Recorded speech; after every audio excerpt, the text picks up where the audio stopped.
And welcome to She Thinks, a podcast where you're allowed to think for yourself. I'm your host, Beverly Hallberg. And on today's episode, we focus on nuclear energy, the largest source of clean energy in the United States. Yet even with the advancements of this safe and reliable method of reducing carbon emissions, efforts continue to reduce nuclear energy's role in the United States by pushing renewable energy.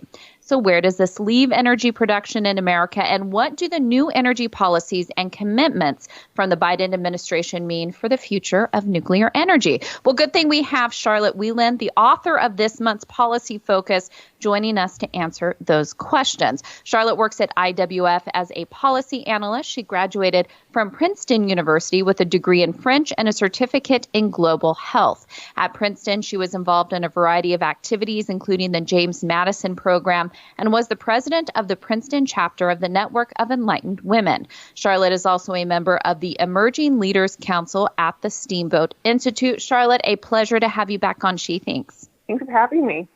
I thought we would just start off by getting into some of the facts of nuclear energy. Not all of us are nuclear energy specialists like you are. So can you first just give us the details of how much of the energy in the United States is derived from nuclear power?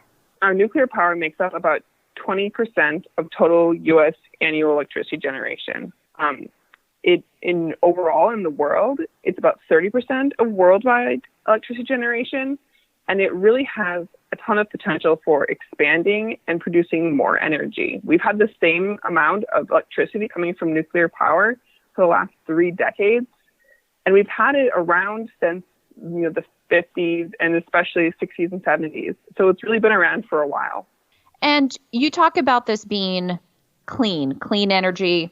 What makes nuclear energy clean? Because I think a lot of people hear it on the face value and just the term nuclear energy and think that it can't be clean. So how have they been able to make it clean over the years? Well, just the way that nuclear power is generated, it's not producing carbon emissions overall. So the idea of clean energy is to reduce carbon emissions, right? So natural gas is cleaner than coal, and nuclear power is carbon free, which means that overall the net emissions produced is zero. And you said that our use of it has not increased for quite a few decades. Why haven't we seen an increase in production? And does this also include that we haven't built any new power plants, nuclear energy power plants? Yeah, you're right on the money. So unfortunately, a lot of climate activists don't like nuclear power, and they've kind of undermined its growth. There's only been 1 new reactor built since 1996. And there are 2 more that are slated to be built in the next 2 years. But in the meantime, since 2013, we've had 13 closed prematurely, and 8 others are closing in the U.S. So usually when you hear about nuclear power these days, you're hearing about someone pushing to close nuclear plants, which is exactly the opposite of what we need to be doing. And I think sometimes people think of these stories and these horrific examples when there has been some type of malfunction at a nuclear plant, which obviously is dangerous to the people who live there and the environment as a whole. How often do these types of disasters happen? Should we think about those when we think about a nuclear power plant? Or in addition to it being clean energy, are these power plants as a whole generally pretty safe? So they are really safe. Everyone, I think, or most people know about some terrible nuclear reactor meltdowns. Everyone heard about the Chernobyl disaster in the 80s. But since then, there's only been 1 notable nuclear accident, and that was the Fukushima, which was caused by an earthquake. But even though this was a huge meltdown of 3 reactors, there were no casualties from radiation. And following these accidents, the Nuclear Regulatory Commission established additional stringent requirements for nuclear safety. So right now, there are really strict requirements set on all nuclear plants to ensure that they are safe, there aren't accidents. For example, in the extreme winter weather in Texas recently, there was a reactor that was actually closed just to be extra safe because of the extreme weather effects on the reactor. They decided to close it just as an extra precaution. And so what you kind of will see is that there are incredible safety requirements on all nuclear plants, and they really are quite safe. You haven't heard of any other accidents happening, and they've been around for a long time. And I wasn't planning on asking this question, but since you mentioned Chernobyl, so I did watch that popular series Chernobyl. I believe it was on HBO. It's one of those premium channels. Obviously, a horrific story, horrific what happened to the people who live there and the people who work there. When that came out, did that change people's perception of nuclear energy in the United States? Something like that, a series, does that make a difference to how people perceive it? I don't know if there's like polling numbers out there or something, but I would think that it really does affect how people see nuclear energy production, because they don't hear about it in the mainstream media or in history, except for in these really horrific accidents and negative events. And I think they're really interesting stories, and they're really, they shouldn't be hidden, of course. We need to tell them. But I think it's really important to actually tell the truth about the fact that over this long history of use, there have been such few nuclear accidents, and overall there have been so few casualties. And there are other, all energy production comes with some risk. We don't really think about that, and so I think that's really important. And I think we need to be careful with how we talk about it to help encourage people to learn more about nuclear power. Because, for example, in France, they've had nuclear power as one of their main sources of energy since the 70s, and they've had zero notable accidents whatsoever.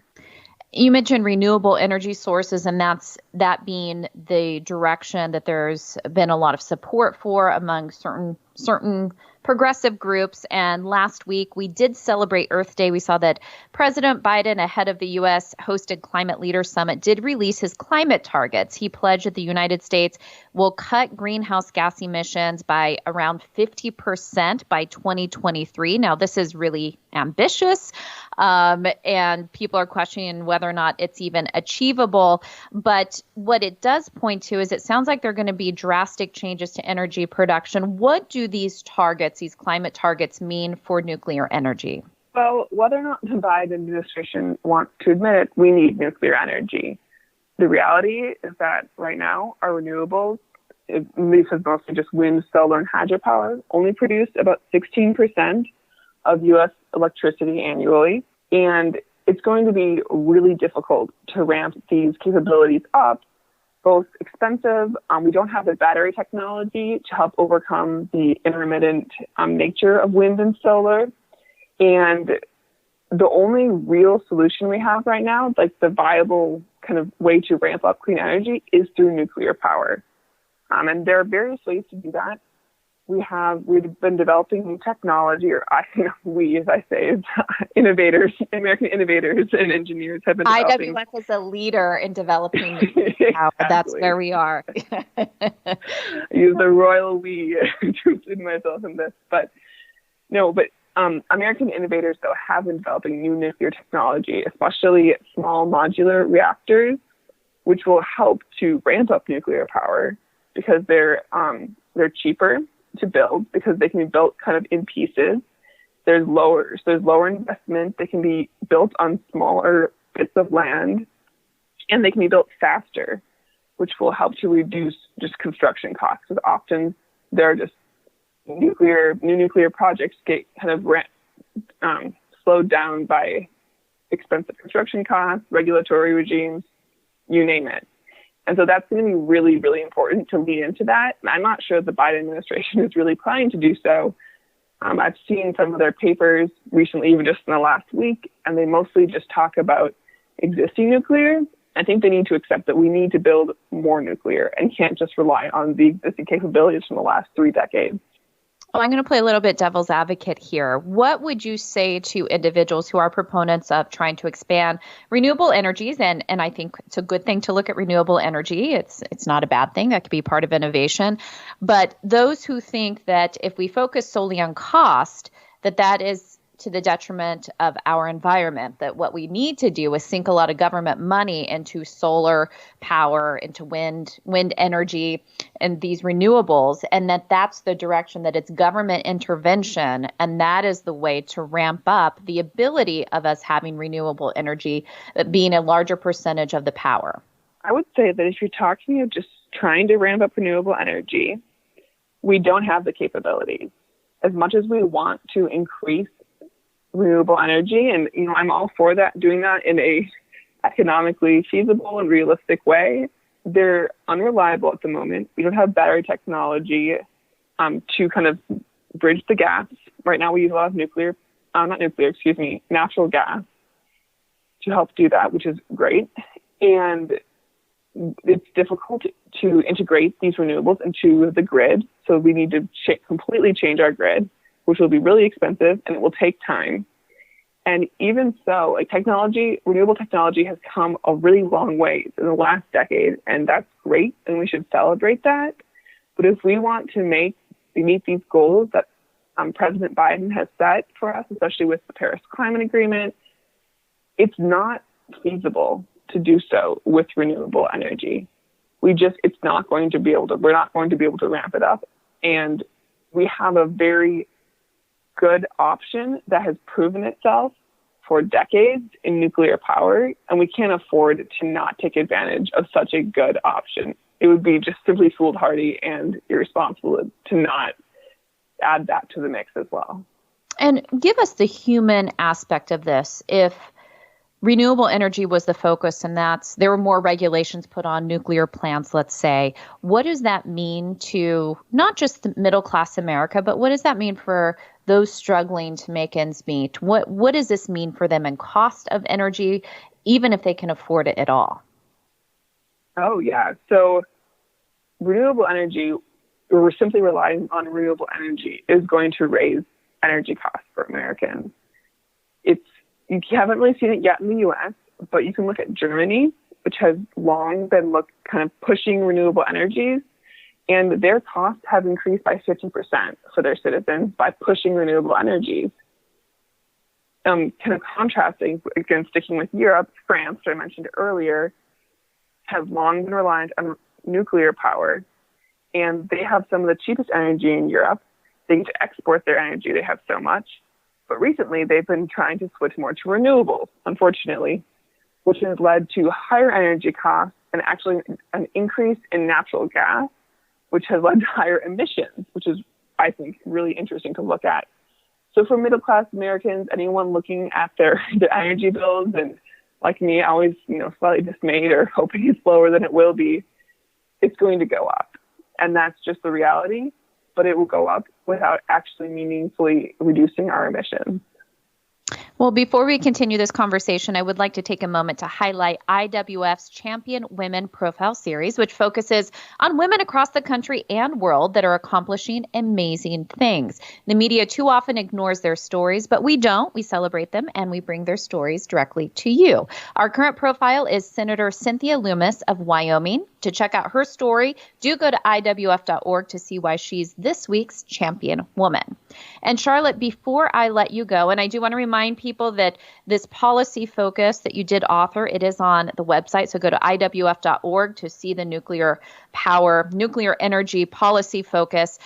My final question to you, I found really interesting, and it's based off what you wrote in the policy focus, saying that focusing on nuclear energy and promoting it and utilizing it is important for national security. Why is it so important to our national security?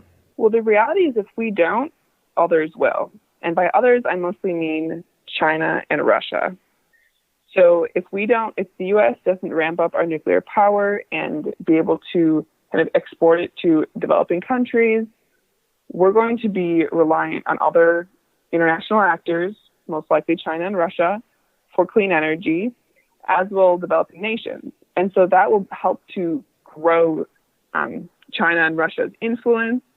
And it's already kind of happening. Since we haven't taken action, China and Russia together are supplying and financing over half of the world's total reactors. There are 53 reactors under construction in the world. Only 2 are in the U.S., which I mentioned they're in Georgia. China has 12, India has 7, and Russia has 4. And so if we don't push and try to commercialize and expand our nuclear power, there is great risk that China and Russia will be the leaders or continue to be the leaders. They're starting to take the leadership already. And this is bad for safety standards. They have lower safety standards for human rights. And really we might have nuclear technology in the hands of actors that we really want to keep it away from. So I think it's really, really important that the U.S. steps up to take this leadership. And we can, but we need to do it. We do. I know there's an uphill battle with an administration that wants to focus more on a Green New Deal type of policies, but that's why it's important to get the message out here. Charlotte Whelan with IWF, thank you so much for this policy focus and also for joining She Thinks today. We appreciate it. Thanks, Beverly. Had a great time. And thank you for joining us. Before you go, Independent Women's Forum does want you to know that we rely on the generosity of supporters like you. An investment in IWF fuels our efforts to enhance freedom, opportunity, and well-being for all Americans. Please consider making a small donation to IWF by visiting iwf.org/donate. That is iwf.org/donate. And last, if you enjoyed this episode of She Thinks, do leave us a rating or review on iTunes. It does help. Also, we'd love it if you shared this episode and let your friends know where they can find more She Thinks episodes. From all of us here at Independent Women's Forum, thanks for listening.